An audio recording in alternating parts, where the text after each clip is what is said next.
More than 500 years of history have passed since South America was first discovered. There have been many noteworthy accomplishments that have taken place over the expansion of the fourth largest continent on Earth. History of South America.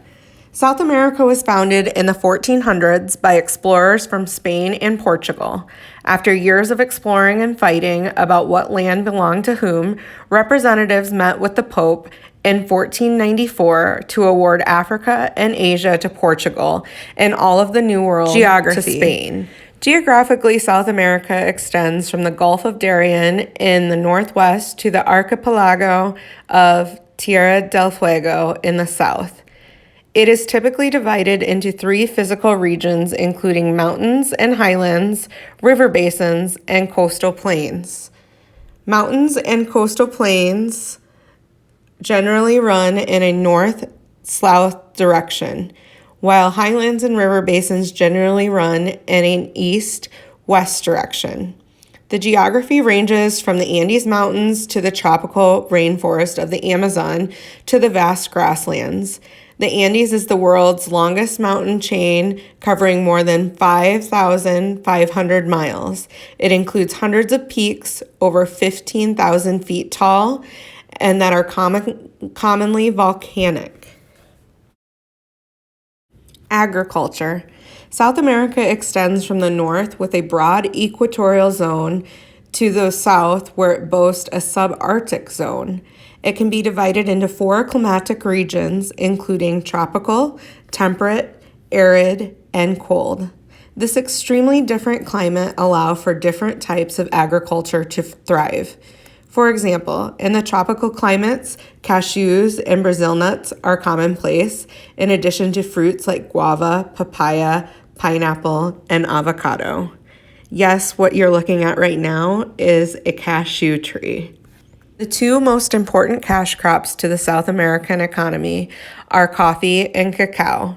Cacao is the source of cocoa. Brazil is the largest exporter of coffee in the world.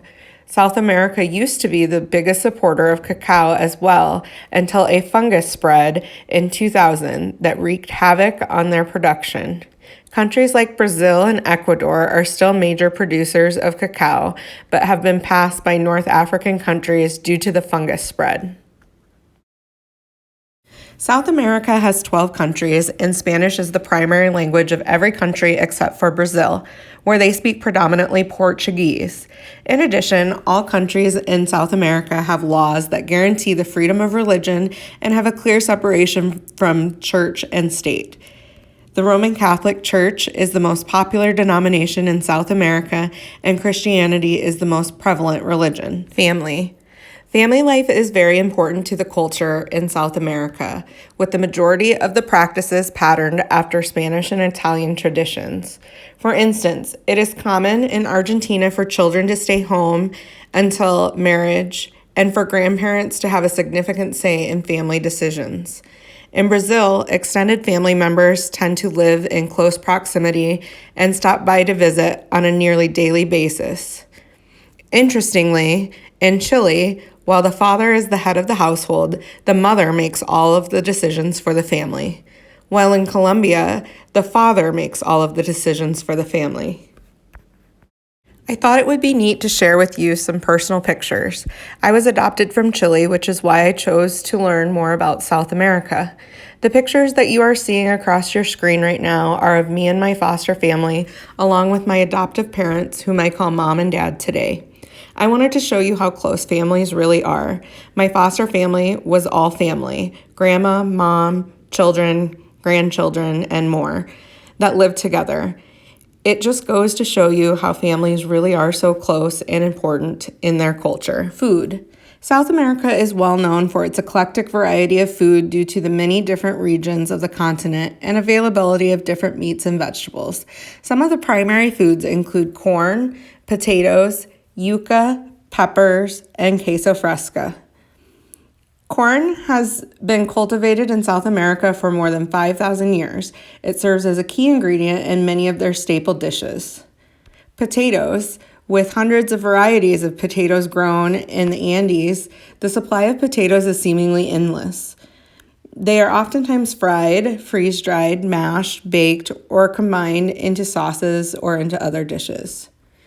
Yuca is a root vegetable commonly found in Brazil and is ground, dried, and roasted to help make farofa, which is a Brazilian stew. Peppers, with both sweet and hot varieties, these are known as the most important seasoning ingredients in South American cooking. And queso fresco is a fresh cheese. It's a staple in South American cooking. It's lightly salted, unripened cow's milk cheese, and it's used in sauces and salads across the continent. Overall diet of the residents of South America is corn-based and spiced with chili peppers. The preferred method of meat preparation is grilling, and fish is commonly served both grilled and in stews. A number of countries consume a large amount of beans in addition to other legumes and nuts, as they are plentiful. Meals. Traditional South American diets consist of 3 meals daily among middle-class and affluent citizens, with an afternoon snack often added. The poor usually eat breakfast and a larger meal at night.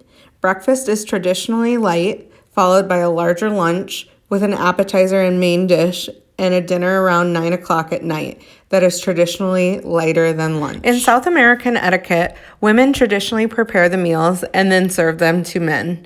Women would then go to eat when the men were finished. Their display of cutlery is European style, with the fork kept in the left hand. Bread is the only food that should be eaten by hands only. In Brazil, even sandwiches are eaten with a knife and a fork. Health. I wanted to share this with you because I was floored by the facts.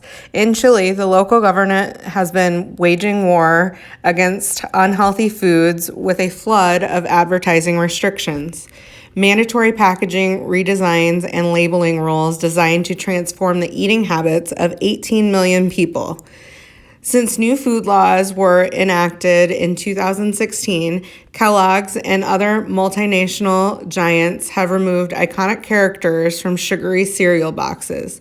The Chilean law also prohibits the sale of foods such as ice cream, chocolate, and potato chips in schools and prevents companies that produce these products from advertising during youth-oriented television programs and on websites targeting children.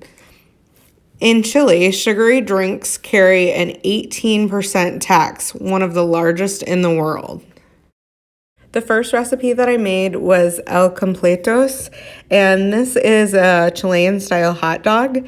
The reason that I chose to do this one was because my parents, when they were over to get me, they spent 31 days in Chile, and they saw so many street vendors selling these, and my dad just could not get over the fact that they put mayonnaise on their hot dogs. So I thought that I would try this out and see how it really tastes. So I thought it would be cool if I brought in my Chilean cutting board. My husband likes to get me Chilean things for a lot of holidays and stuff, so I'm going to use that today. But you want to use, they said as big of a bun as you can find and fresh. So I found these fresh buns that are local Hy-Vee. Then they do an avocado type salsa on it.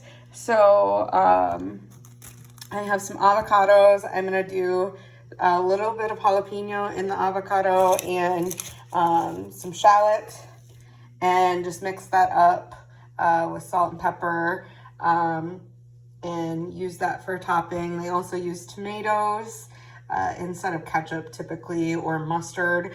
And then a lot of these cultures like to slather on the mayonnaise. So they said try to use a homemade mayonnaise. Well, I don't have a homemade mayonnaise, so I'm using what I have on hand. It's an organic mayonnaise. Okay, here is the final product. The hot dog you want to make sure to put on first, and then you just load up with the avocado salsa, or whatever you want to call it. I mixed the avocado, the jalapeno, shallot, salt, pepper, and then I added a little bit of hot sauce. It said that if you like them spicy, which I do, to do hot sauce. Then you slather with mayonnaise. I think they might even use quite a bit more, but I'm not a huge fan of mayonnaise. I do want to try it, so I put on that much mayonnaise. And then you do a nice helping of tomatoes. There were some places that did sauerkraut as well, but I was unable to get sauerkraut. My next recipe is sopapillas, and I priced it out for you. Sorry, the numbers look like they went a little bit crazy, but the total for this one was $2.77, and per serving is 23 cents. So it's a nice, cheap dessert, and it was delicious. The only thing I didn't like about it is that you have to fry, and then it smells your whole house up. But other than that, these tasted delicious, and I will go ahead and show you how it was done. I'm beginning the process of making the sopapillas. So here is everything that you will need for the sopapillas. You'll need some vegetable shortening, which you see here, a little bit of salt. This is what I use for salt for everything. Baking powder, flour, warm water, a wooden spoon, a large bowl, and then I've already put the oil in a big pan, stock pot, I guess you could call it. I'm going to warm this up to about medium. I'm going to turn it on now. You have to be really careful with oil that you don't get it boiling so it doesn't go over, but it's going to take a while to heat up. My dough looks like this now. I'm gonna just knead it just a little bit more, and then I am going to flour my service here, which I already have some flour on, and I'm pretty excited because I get to use this rolling pin that I've had for a few years now and never used. So you're going to roll it out until it's about 1/8 to 1/4 inch thick, and then you will cut it into 3-inch squares. So that is my next step. The oil should be just about ready. It's at about 300. You want it between 350 and 375. The directions say 375, but 350 is fine too. It's taking forever to heat up, so this might be something that you want to start doing earlier. I thought that it would be pretty quick. I never fry anything, so I don't have a fryer or anything fancy like that. So I guess it might take a little longer if you're on the stove top, and you just really need to be careful because, like, for me, I'm working with an open flame, so you have to be really careful that you don't overfill it or anything like that. Here are the sopapillas. I cut them out as well as I could. They're all right. They should be about 3-inch by 3-inch squares. They're close enough. We'll make it work. So, okay, I've begun to fry, finally. Did you notice how the one stuck to the bottom for a minute and then it came to float? So once they start to float a minute, you'll want to turn them over. And they aren't done until they're golden brown. So they might take a few minutes. Our oil was still a little low, but I was sick of waiting, so we went with it. So it might take a little bit longer, but they thicken up really nicely. So I would say about 2 to 3 minutes on each side, and they're good. And then we'll take them out, and I've already got a plate ready for them. And here's the final product. You can drizzle them with honey while it's hot, and they are delicious.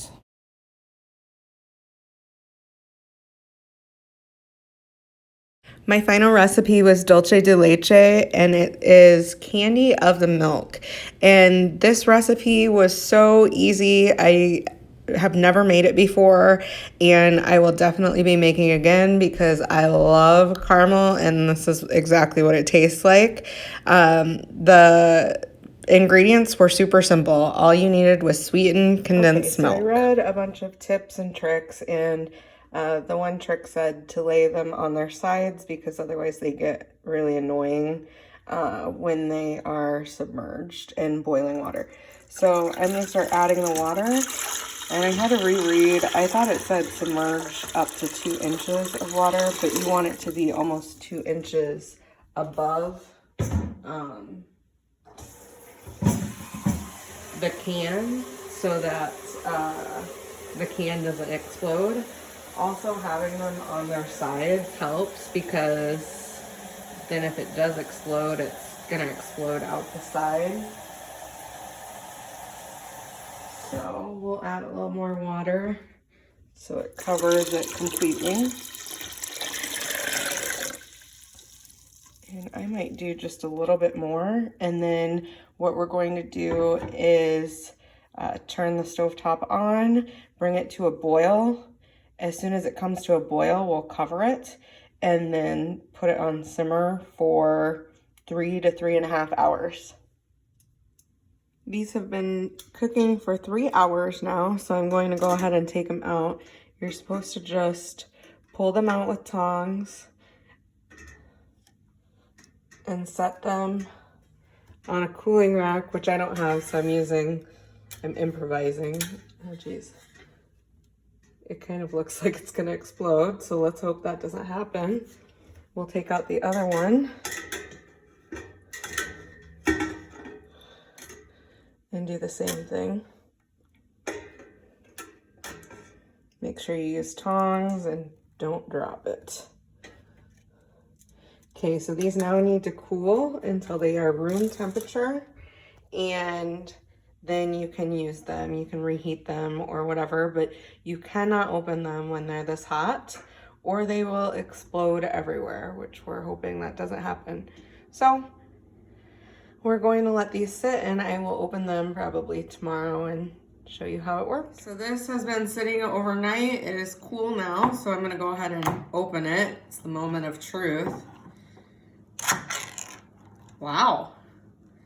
And it's just like a sticky caramel. So I'm gonna warm it up. Sorry, I had to do that. I'm gonna warm it up and put it on some ice cream, and we'll see how it tastes. This was a little difficult to warm up, but it was absolutely delicious.